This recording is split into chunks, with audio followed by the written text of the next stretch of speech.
Hey everyone, it's Chay on the mic.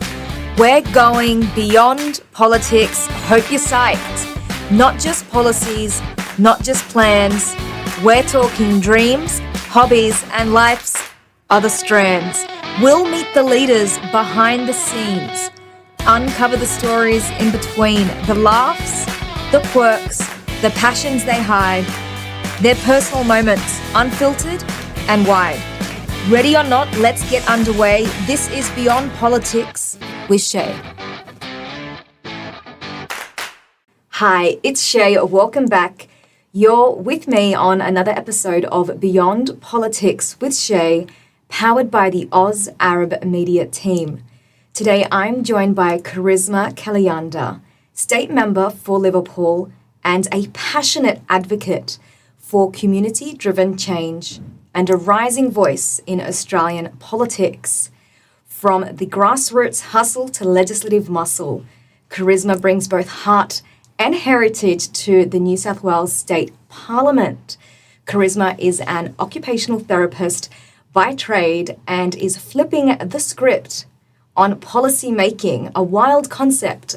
But Charishma, thank you so much for joining me today. Thank you so much for having me, Chay. The pleasure is mine. Let's go straight into our icebreaker questions. Starting with my first question. Okay. You ready? Yes, I think. Okay. What is one thing that people don't know about you? People don't often know that I'm also fluent in Spanish. Very nice. Yes. Where did you learn that? So I learned that at university, and so I speak 5 languages altogether in varying degrees of fluency, but the only 2 languages that I'm literate in, so I can read, write and speak, are English and Spanish. Very nice. You might come in useful for when I travel, actually, so I will keep you on that. What is a common compliment you receive? So probably the one that always I feel very uplifted by is a lot of people say that I have a very warm smile. And so I feel like, when you smile, even when you're not feeling 100% and that instigates someone else to smile back at you, it is one of the best interactions that you can have. So I love that compliment. Amazing. Okay, a more creative question. If you could introduce a feature to an iPhone or an Android, what would that be and why? Well, I would probably, I know we have the AirTag already, right? But I'm always leaving other things behind or I'm losing track of them. So a few months ago, I could not for the life of me find my TV remote. Oh, and no. I think I accidentally may have thrown it in the bin. So if I can find an app that will let me sort of keep track of anything and everything without needing to keep a tracker on it, I would love that. Thank you for giving me that insight about you and your personality. Let's go into your childhood. Talk us through where you grew up, what inspired you into obviously that career in occupational therapy and then policy and politics. Sure. So I was born in India, in the southern Indian city of Bangalore, which is known as the Silicon Valley of India. And my parents migrated to Liverpool when I was 4 years old. And so, there were my parents had 2 of us under 5 years old. I was 4, my brother was 2.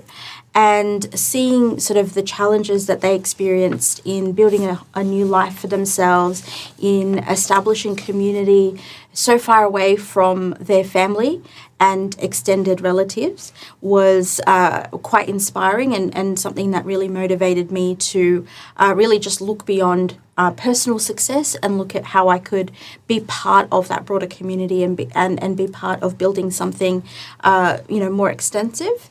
And that kind of culminated in when I was when I just finished high school. I had a bit of a tough time, and it turned out I had developed type 1 diabetes. And so that process and also looking at not just the impact on myself, but also my family was quite sort of eye-opening for me. And having, such an amazing experience with our public health system in particular, that's what really made me look at the psychological side of chronic illness in particular. So I did a bachelor's degree in psychology, but I knew that I wanted to look at health from a holistic perspective and look at not just sort of the mental health side of things, but also habits, how that impacted people's day-to-day lives. And so that's what sort of really put me on the path to being a occupational therapist and looking at how to get people back into their life after an injury or illness. So, yeah, that's kind of what brought me there. Yeah, it's very interesting, that lived experience pushing you into that career. How would you best describe occupational therapy, and would you define it as something that's relatively new in terms of holistic health and well-being? So occupational therapy has been around for over 100 years. Initially, occupational therapists were really working in psychiatric institutions. So really looking at, for people that were institutionalized, how could they make meaningful use of their time, like what would give them purpose in the course of their day. And that is what has led to the definition of occupational therapy, which is, really looking at people's lives as the building blocks of the various things that give them meaning and purpose. So all the different roles that they might have. And that could be, roles like, husband, wife, sister, son, daughter, brother, sister, all of those things. But it also involves, it could be your role as a radio host. It could be your role as a soccer teammate. It could be your role as, a teacher. Anything at all that gives you meaning and purpose in the broader context of your life, those are the occupations, right? And when it comes to, having an injury or having had an illness, how can we look at getting people back into those things that give them meaning and purpose in their life? Very insightful, and I want to flip the script. Okay. I flip it for you and actually ask you. Yeah. So such a very in-depth and clinical kind of environment. What prompted you to enter a career in politics? It was actually looking at, I ended up working in the youth mental health space for a lot of my career, and I got so much joy out of that role. I really kind of woke up every day thinking, wow, I'm actually making a difference, whether it was to an individual, to a community, or to within an organizational context. And that was great for a while, right? But then I sort of started to see, the same issues come up, whether it was resourcing challenges, whether it was, process challenges or policy challenges. For me, policy is a sort of an infinity loop, if you will, right? So you constantly have to calibrate between delivery and policy, and it has to work both ways. So I thought, okay, well, we're obviously seeing it on the delivery side, some of the things that aren't working, and so why not try and work at that sort of resource and decision-making level to see, some of those consistent issues that I saw cropping up, and if I could make a difference there. For sure, and you have, and not many times do I get this such in-depth experience working in the service delivery space, and bringing that expertise into Parliament would be very, very useful for obviously the people you serve and your counterparts as well.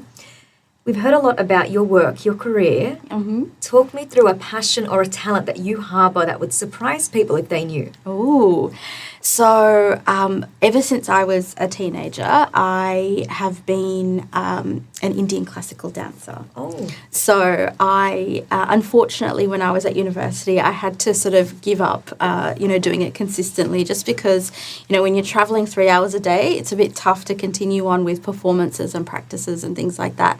But I'm still very good friends with my dance teacher and a lot of my old, my classmates as well. So whenever my dance teacher does a sort of a performance, like a thing where she gets all of her students together and, does a fundraiser or something like that. I come out of retirement. So I last performed. I need to see this. I need to go. Of course, absolutely. Next time I perform, I will definitely let you know. Definitely. I did it and the Oz Arab Media team. Oh, absolutely, please. And we can share the stories behind some of the performances and just the way that it all comes together as well. Absolutely amazing, and a reflection of obviously your bubbly and your very energetic personality, which I'm definitely feeling in the room. Thank you. Let's deep dive into a policy discussion. So let's keep on the theme of occupational therapy and focusing on policy in the service delivery space, and often the disconnect between policy or decision makers and obviously, I've said obviously 3 times, the people on the ground making and implementing the policy. Looking at the first question, your background, we've spoken about it, you've stepped into that policy space. What was that eye-opening moment or these moments that pushed you into the decision-making process of policy making? Well, I would say there were 2 things. On the one hand, I'd kind of been involved on the political and more sort of policy side since being elected to council, but obviously not in the same area where I had worked. And so I was able to see how the determination of resources and policy and process, there was a bit of a sort of a barrier between how that process worked and the implementation and delivery of policy. But it was actually COVID, which was just really instrumental in kind of highlighting that disconnect between the decision makers and the people that live with decisions. And being from Southwest Sydney, working in the mental health space in Southwest Sydney, and then sort of being part of a local government, a council in Southwest Sydney as well, it was really challenging to be able to raise my voice and advocate as a counsellor, but then really kind of, firsthand seeing some of the impacts of decisions on people, on young people, and on people from, particularly those who sort of were quite afraid of institutions and things like that, to see how the way that COVID was handled in Southwest Sydney just really was a complete disconnect from how decisions should be made. That was a very controversial period of time. It was. Let's explore that a little more. You spoke about how your work with people in everyday settings has helped shape your experience of policy. You mentioned that these people that are often the people living with the decisions. Yeah.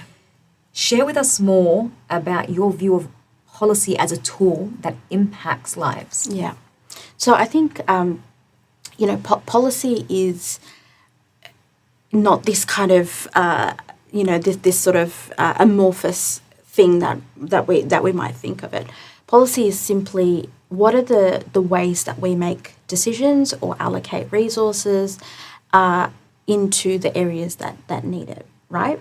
And like I said before, at its very heart, the way that policies are implemented has to have a circular loop, right? So we need to be able to calibrate between how a policy might work on the ground and what might need to change, because it's just not fit for purpose, right? Because the moment that we make policy this hard and fast thing that takes precedence over people, that takes precedence over its impact as well, then it's not serving its purpose. Because ultimately policies exist to make people's lives better, to improve the way that whether it's governments or institutions deliver the services that they need to. So, policy should serve people rather than people should fit in the boxes that the policy determines. That's very interesting discussion. I'm sure I could talk to you about this for hours. Yeah. Let's look at your background. You're trained to look at the person, the setting, the task, in a lot of detail. If you're looking now at informing better policy making, how can you bring this framework into the way, we create policies? Well, fundamentally, it's by the starting point has to be a sense of self-awareness. As a decision maker, my role is not to know everything.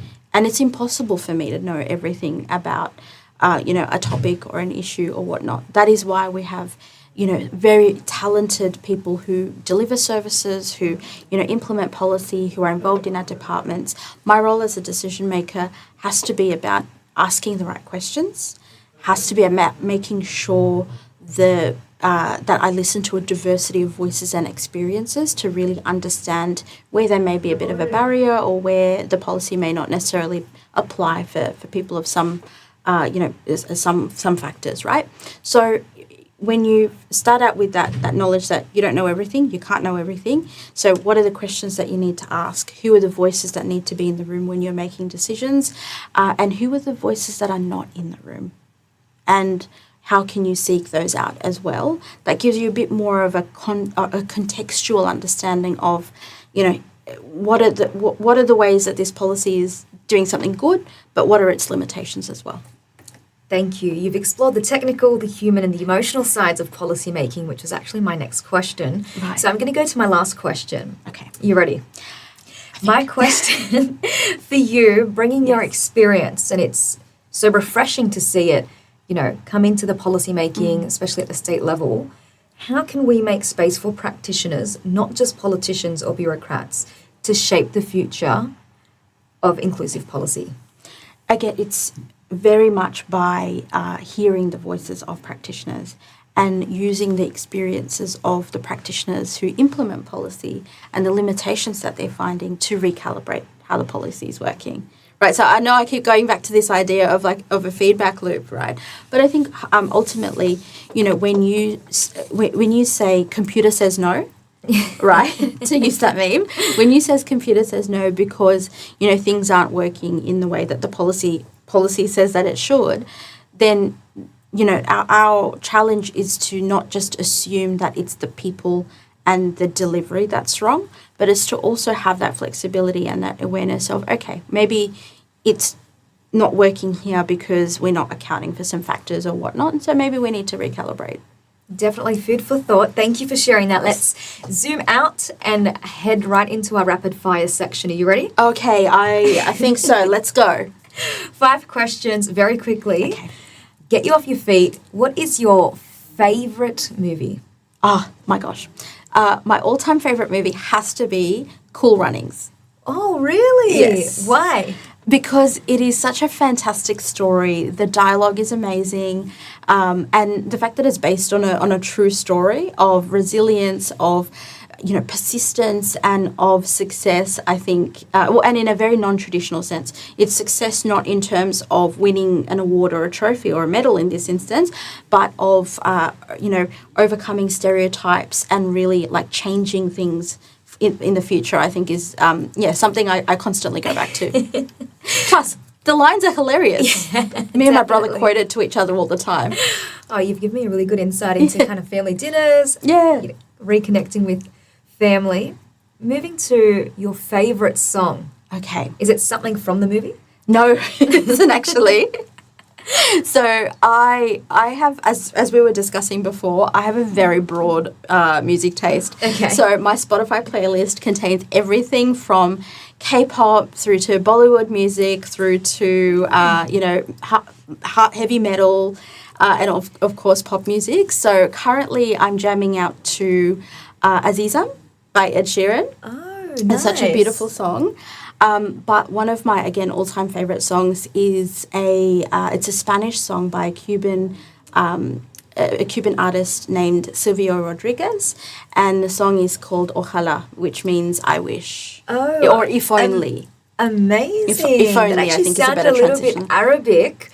Very cultured. Yeah, right. Very nice. Okay, moving to your favourite meal. This one Right. might be hard because I know you have a very, very great cuisine that you've grown up with. Yes. Is it something from, your cultural heritage, or are you veering out? I think I'm veering out. So if I have to say, something that brings my family together is probably K-barbecue. Oh, because very nice. because it's something that we love to go out and we share food, it's a great communal sort of environment, but comfort food wise it's probably my mum's cooking. Oh, amazing. My mum's cooking. Okay, favorite cafe or restaurant? This often gets people in trouble. Yes. But to make it easier, it could be in Sydney or anywhere in the world. Okay. That's, again, that's a tough one because it very much depends on, your cuisine, etc.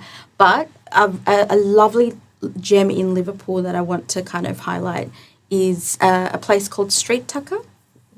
It's a fusion Asian restaurant, and it's just one of those places that's warm, it's cozy, they've got amazing food, and, just every time I've been there, the service and the food has been just top notch. Sure to check it out. Thank you. Now, I won't ask for your favourite book. What I am asking for is the last book you've read. The last book I read was... that's a bit of a tough one, but I've forgotten the title of it, but it's a book by a historian called William Dalrymple. And the sort of context of the book is that it's really reimagining the ancient trade routes and looking at how trade was conducted in the ancient world based on where they've found historical evidence of, Roman coins or pottery or, different products from different parts of the world. So I need to try and figure out the name. Sorry. No, that you've done that beautifully. I'm glad you didn't draw on any minutes or agenda. I've had that before. So so someone who had actually prepared it. Okay. I think it was Bilal. So yeah, it's good that we got that recommendation from you as well. Yes. Now, lastly, what is one piece of advice or a personal mantra you'd like to share with our viewers?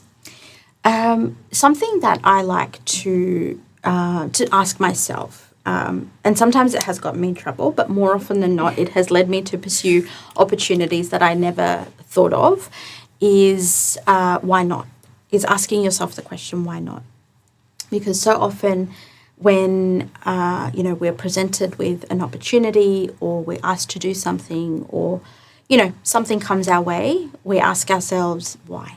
Why should I do this? And sometimes there's not really a good reason for why you should do it. But so unless there is a good reason of why you shouldn't do it, then my mantra is to, go ahead, do it, see what comes of it. And it has opened up so many opportunities and, I've met so many people in that way. So if you have if you have any opportunities or if you've got things that come your way, ask yourself why not. Beautiful. Thank you so much, Charishma, for joining me today My pleasure. Beyond Politics. For those of you watching, please don't forget to like or share this episode. And until next time, stay safe and stay connected. I'm going to hand over to Charishma, who's going to share her details on how to best get in contact with her after the show. Sure. So I am active on socials, particularly Facebook and Instagram. So please jump on. You can search my name, and I'm sure my socials will be linked in the details for this video. So please feel free to jump on, ask any questions that you like, and even come by the office as well. My main office is in Liverpool.